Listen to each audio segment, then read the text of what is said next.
الحمدللہ رب العالمین والصلاة والسلام علی رسولہ الکریم وعلی آلہ وصحبہ اجمعین ومن تبعہم بإحسان الی یوم الدین اما بعد۔ اللہ تبارک و تعالی کے ارادہ اور مشیت کی بحث پڑھنے کے بعد امام طحاوی رحمہ اللہ کے اس قول کی طرف ہم منتقل ہوتے ہیں جس میں امام طحاوی رحمہ اللہ کہتے ہیں لا تبلغہ الاوہام ولا تدرکہ الافہام۔ اللہ تبارک و تعالیٰ کی خصوصیات، اس کی صفات کو بیان کرتے ہوئے علامہ طحاوی رحمہ اللہ نے کہا کہ اللہ تبارک و تعالیٰ کی ذات ایسی ہے کہ کبھی بھی اوہام یعنی انسانی خیالات اللہ تبارک و تعالیٰ کی ذات کے بارے میں پتہ لگانے سے قاصر رہیں گی۔ کبھی بھی انسانی خیالات، انسانی ظنون، انسانی اوہام سے اللہ تبارک و تعالیٰ کی ذات کی حقیقت کا پتہ نہیں لگایا جا سکتا، نہ ہی اللہ تبارک و تعالیٰ کی صفات کی حقیقت جانی جا سکتی ہے۔ انسانی خیال یا انسانی اوہام یا انسانی ظنون کی بنیاد پہ اللہ تبارک و تعالیٰ کی ذات کے بارے میں یا پھر اس کے اسماء کے بارے میں یا اس کی صفات کے بارے میں بحث کرنا بالکل ہی عبث اور بیکار ہے، کیونکہ انسان اپنے ظنون، خیال اور اوہام سے اللہ تبارک و تعالیٰ کی ذات کے بارے میں پتہ نہیں لگا سکتا، نہ ہی اللہ تبارک و تعالیٰ کی صفات کے بارے میں پتہ لگا سکتا ہے۔ اسی لیے علامہ طحاوی رحمہ اللہ نے کہا لا تبلغہ الاوہام ولا تدرکہ الافہام۔ لہذا یہاں پہ ان لوگوں کی غلطی بھی بتلانے مقصود ہے جو اپنے خیال، اپنے ظن، اپنے وہم کی بنیاد پہ اللہ تبارک و تعالیٰ کے ثابت کیے ہوئے کسی اسم کی نفی کرتے ہیں یا صفت کی نفی کرتے ہیں یا پھر ان اسماء کا اضافہ کرتے ہیں یا ان صفات کا اضافہ کرتے ہیں جس کا ثبوت شریعت کے اندر نہیں ہے۔ تو لا تبلغہ الاوہام، اللہ تبارک و تعالیٰ کی حقیقت، ذات کی حقیقت، اسماء کی حقیقت، صفت کی حقیقت کی بنیاد انسانی ظنون، انسانی تخیل اور انسانی وہم پہ نہیں ہے۔ اس کے بعد کہا ولا تدرکہ الافہام، اللہ تبارک و تعالیٰ کی ذات ایسی ہے جس کا ادراک یعنی جس کا احاطہ انسانی عقل نہیں کر سکتی۔ ادراک، معرفہ، احاطہ یا ادراک، علم، احاطہ، یہ تین چیزیں ہیں۔ علم اس میں سب سے نچلا درجہ ہے یا معرفہ سب سے نچلا درجہ ہے۔ کسی چیز کی حقیقت کو جان لینا یہ علم ہے، معرفہ ہے۔ اس کے بعد اس کے اوپر کی کیٹیگری، اس کے اوپر کا درجہ ہے احاطہ اور ادراک کا۔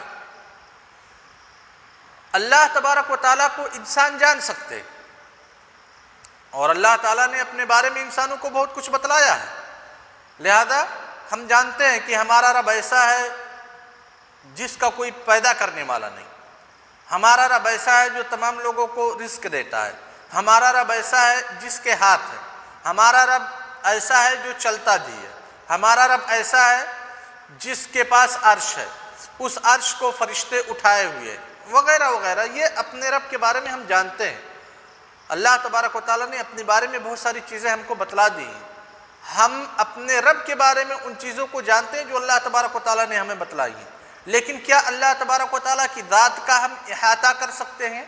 کیا اللہ تبارک و تعالیٰ کی ذات کا ہم ادراک کر سکتے ہیں؟ ادراک اور احاطہ یہ معرفہ اور علم سے زائد ہے۔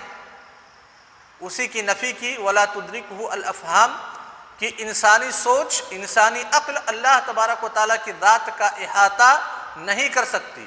اور اس کی تعبیر ولا تدرکہ الافہام کے بارے میں اللہ تبارک و تعالیٰ نے قرآن کریم میں کہا لا تدرکہ الابصار، نگاہیں اللہ تبارک و تعالیٰ کا ادراک یعنی احاطہ نہیں کر سکتی۔ تو کیا نگاہیں اللہ تبارک و تعالیٰ کو نہیں دیکھ سکتی؟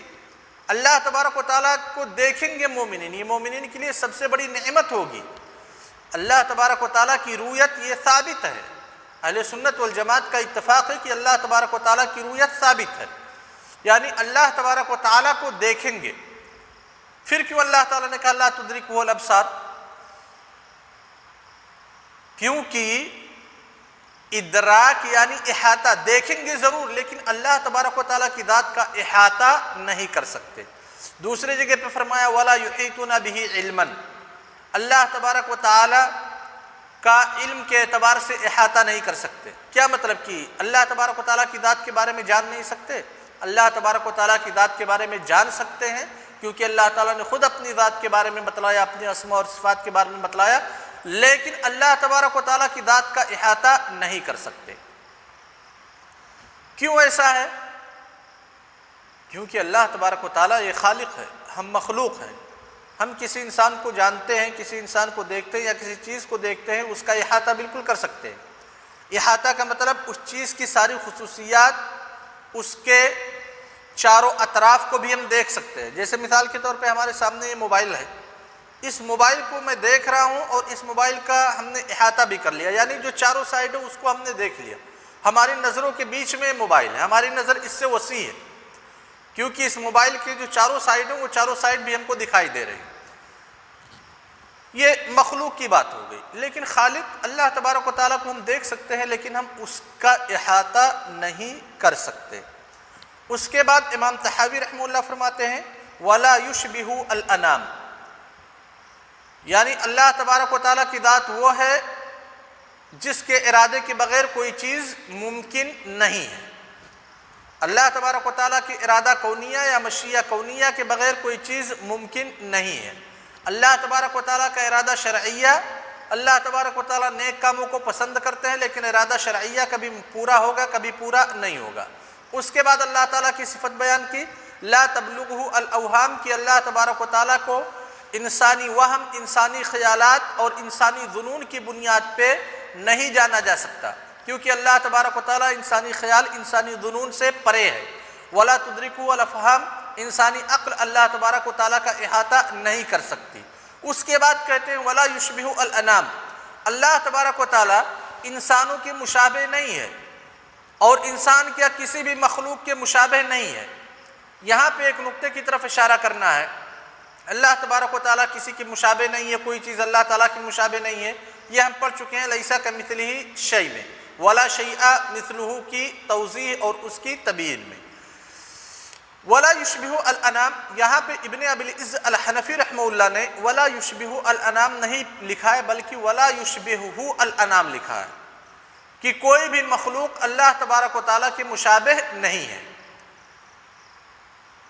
لیکن جو دوسرے نسخے ہیں عقیدہ طحاویہ کے، اس میں ہے ولا یشبہ الانام، یعنی یشبہ میں جو فاعل ہے وہ ضمیر کی وہ اللہ تبارک و تعالیٰ کی طرف لوٹ رہی ہے، اور الانام یہ مفعول واقع ہو رہا ہے کہ اللہ تبارک و تعالیٰ مخلوق کے مشابہ نہیں ہے۔ اور دوسرے نسخوں میں ہے ولا یشبہہ الانام، یعنی الانام فاعل واقع ہو رہا ہے اور یشبہہ کا، اور یشبہہ میں جو ہو ضمیر کا مرجع ہو ضمیر ہے یہ مفعول واقع ہو رہا ہے اللہ تبارک و تعالیٰ، یعنی بندوں میں سے کوئی اللہ تعالیٰ کے مشابہ نہیں ہے۔ اسی نقطے پہ تھوڑی سی روشنی ڈالنی ہے کہ کون سی عبارت صحیح ہو سکتی ہے۔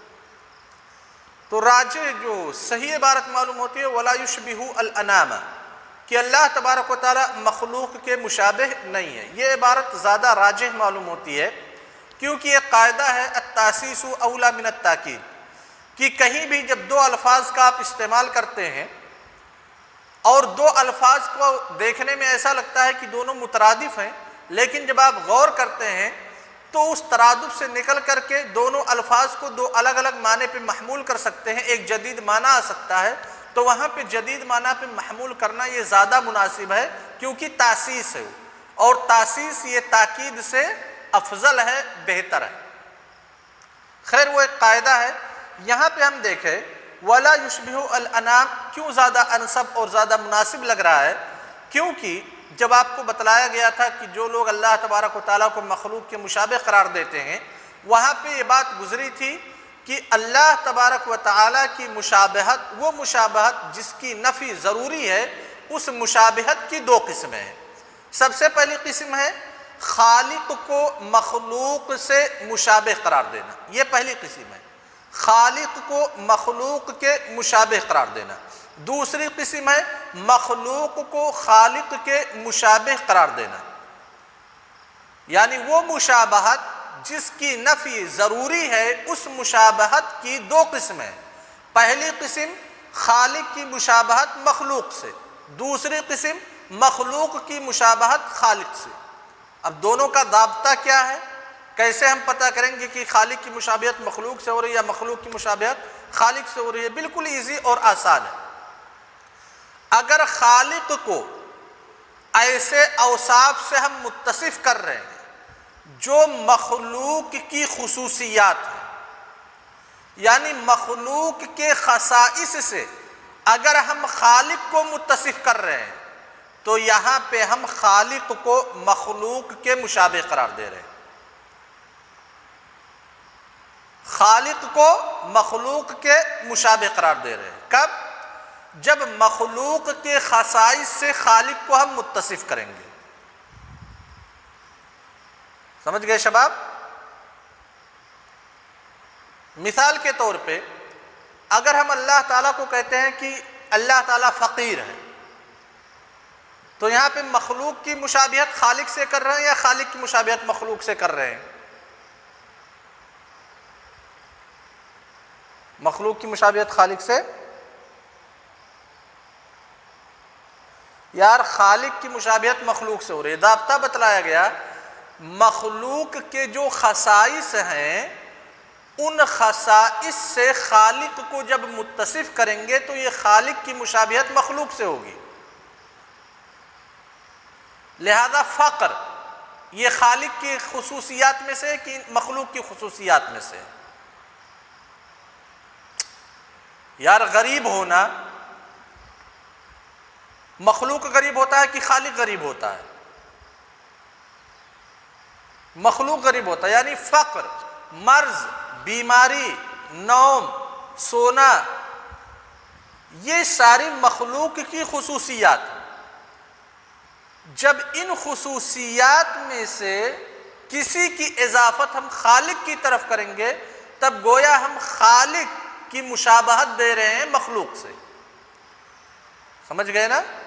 یہاں پہ تشبیہ الخالق بالمخلوق ہوگا۔ دوسرا جو ضابطہ ہے وہ یہ ہے کہ اگر خالق کی جو خصوصیات ان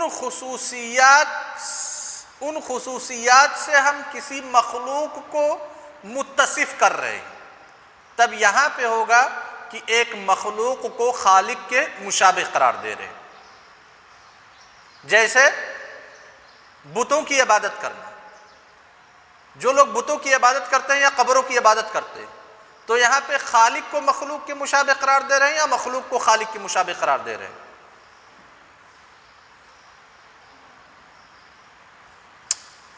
یار مخلوق کو خالق کے مشابہ قرار دے رہے ہیں بھائی، کیونکہ خالق کی جو صفات ہیں، سنو غور سے، جب خالق کی خصوصیات کو کسی مخلوق کے ساتھ متصف کیا جائے گا تو وہاں پہ کہا جائے گا کہ ھذا تشبیہ المخلوق بالخالق، ایک مخلوق کو خالق سے مشابہت دی جائے گی۔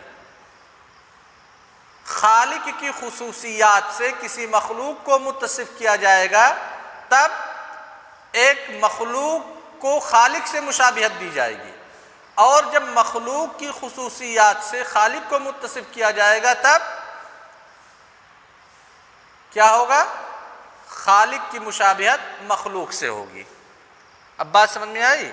لہذا جو لوگ بتوں کی عبادت کرتے ہیں یا جو قبروں کی عبادت کرتے ہیں، عبادت کرنا یا کسی کو معبود عبادت کا مستحق ہونا یہ کس کی خصوصیات میں سے؟ بندوں کی کہ اللہ تبارک و تعالیٰ کے؟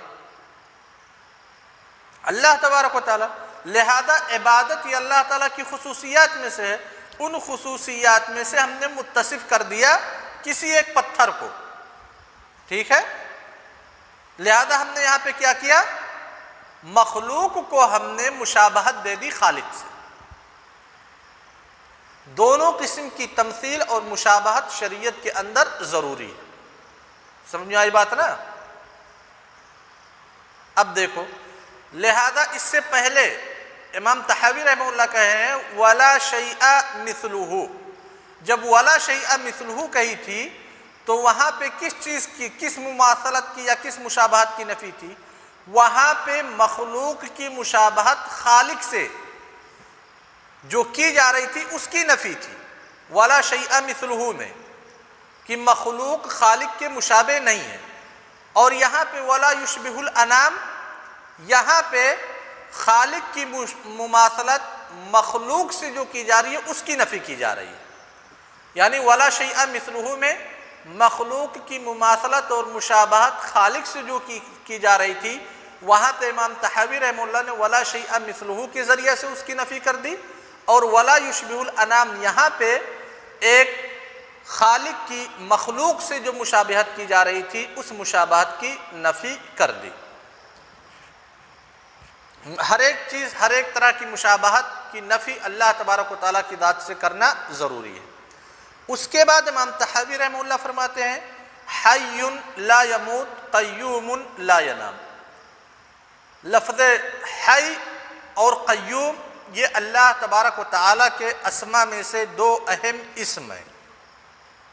یہاں تک کہ امام ابن قیم رحمہ اللہ کہتے ہیں، یا بعض علماء کا قول یہ ہے کہ یہی اسم اعظم ہے، یعنی سب سے بڑے جو اسماء ہیں وہ حی اور قیوم ہیں۔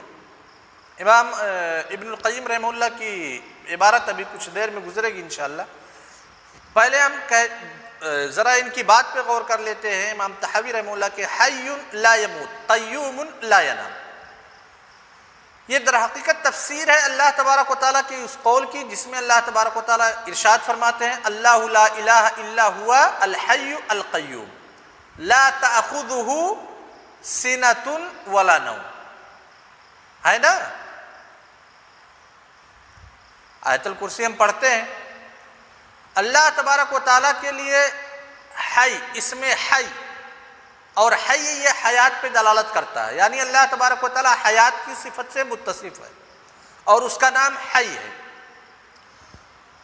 اسم حی قرآن میں کئی جگہوں پہ وارد ہوا ہے، لیکن اسم قیوم قرآن میں صرف 3 جگہوں پہ وارد ہوا ہے، اور وہ بھی حی کے ساتھ مقرون ہے، یعنی حی کے ساتھ متصل ہے قیوم، اور متصل ہو کر کے قرآن میں صرف 3 جگہوں پہ وارد ہوا ہے۔ سمجھ گئے شباب؟ اچھا، اگر ہم دیکھیں اس میں آیت الکرسی میں اللہ لا الہ الا ہوا الحی القیوم، اللہ تبارک و تعالی کے علاوہ کوئی دوسرا معبود بننے کے لائق نہیں ہے، عبادت کا مستحق نہیں ہے، کیونکہ اللہ تبارک و تعالی ہی حی ہے قیوم۔ پھر اس حی اور قیوم کی صفت بیان کی جا رہی ہے لا تأخذہ سنۃ ولا نوم، کہ اس حی اور قیوم کو کبھی نہ تو اوگھ آتی ہے اور نہ ہی کبھی نیند آتی ہے۔ یہ بات سمجھے؟ لہذا اوگھ اور نیند کی نفی حی اور قیوم دونوں سے کی گئی ہے نا؟ دونوں جو اسماء ہیں الحی القیوم، ان دونوں اسماء سے سینہ اور نوم کی نفی کی گئی ہے۔ علامہ طحاوی رحمہ اللہ نے یہاں پہ قیوم کے مقابلے میں نوم لے کر کے آئے اور حی کے مقابلے میں موت لے کر کے آئے، اس لیے تو کہا حی لا یموت، اور قرآن میں کیا ہے؟ حی لا ینام، یہی تو ہے۔ جہاں پہ اللہ تعالیٰ نے کہا الحی القیوم، اس کے بعد کس چیز کی نفی کی اللہ تعالیٰ نے؟ لا تأخذہ سنۃ ولا نوم، کہ موت کی وہاں پہ نفی کی۔ موت کی نفی نہیں کی نا، سنۃ اور نوم کی نفی کی۔ لیکن امام طحاوی رحمہ اللہ نے قیوم کے مقابلے میں نوم لے کر کے آئے، لہذا کہتے ہیں قیوم لا ینام، اللہ تبارک و تعالیٰ قیوم ہے، سوتا نہیں ہے۔ اور حی کی جب بات کی تو کہا حی لا یموت، اللہ تبارک و تعالیٰ حی ہے، موت نہیں آتی۔ تو بتلانا یہی مقصود ہے کہ قرآن نے جو نفی کی ہے سنتن اور نوم کی یہ دونوں اسما سے کی ہے۔ لہذا اللہ تبارک و تعالی حی ہے، نہ تو اس کو نیند آتی ہے، نہ ہی اس کو اوگھ آتی ہے، نہ ہی اس کو موت آئے گی۔ اللہ تبارک و تعالی قیوم ہے، نہ ہی اس کو نیند آئے گی، نہ ہی اس کو اوگھ آئے گی، نہ ہی اس کو موت آئے گی۔ سمجھ گئے بات؟ قیوم کے معنی کے بارے میں مفسرین کرام بہت سارے اقوال ذکر کرتے ہیں، اور یہ کل آپ لوگوں کا ہوم ورک ہے کہ قیوم کے بارے میں مفسرین کرام کے اقوال کیا ہے، خاص کر کے ابن جریر طبری اور ابن کثیر رحمہ اللہ نے جن اقوال کا تذکرہ کیا ہے۔ امام ابن قیم رحمہ اللہ کہتے ہیں کہ یہ دونوں اسما یعنی حی اور قیوم تمام صفات کو شامل ہیں۔ جتنی بھی صفات کا تذکرہ ہے وہ ساری کی ساری صفات اللہ تبارک و تعالیٰ کے اسم حی اور قیوم میں پائے جاتے ہیں۔ لہذا اللہ تبارک و تعالیٰ کا جو اسم ہے یہ اللہ تبارک و تعالیٰ کی تمام صفات ذاتیہ کو شامل ہے، جیسے علم، سمع، بصر، قدرہ، عزہ، حکمہ، رحمہ وغیرہ، یہ اللہ تبارک و تعالیٰ کا اسم حی ان ساری صفات کو شامل ہے۔ اور جو اللہ تبارک و تعالیٰ کا اسم قیوم ہے یہ اللہ تبارک و تعالیٰ کی تمام صفات فعلیہ کو شامل ہے۔ صفات فعلیہ جیسے خلق، تدبیر، احیاء، اماتہ، اعزاز، اذلال، عطا، منع، خفض، رفع وغیرہ وغیرہ۔ یہ امام ابن قیم رحمہ اللہ کا قول ہے کہ یعنی یہ دونوں اسما الحی اور القیوم اللہ تبارک و تعالیٰ کی جتنے صفات ہیں سارے صفات کو محیط ہیں، کیونکہ لفظ حی اللہ تبارک و تعالیٰ کی صفات ذاتیہ کو شامل ہے، اور لفظ قیوم اللہ تبارک و تعالیٰ کی جتنی تمام صفات فعلیہ ہیں ان کو شامل ہے۔ سمجھ گئے نا شباب؟ السلام علیکم ورحمۃ اللہ وبرکاتہ۔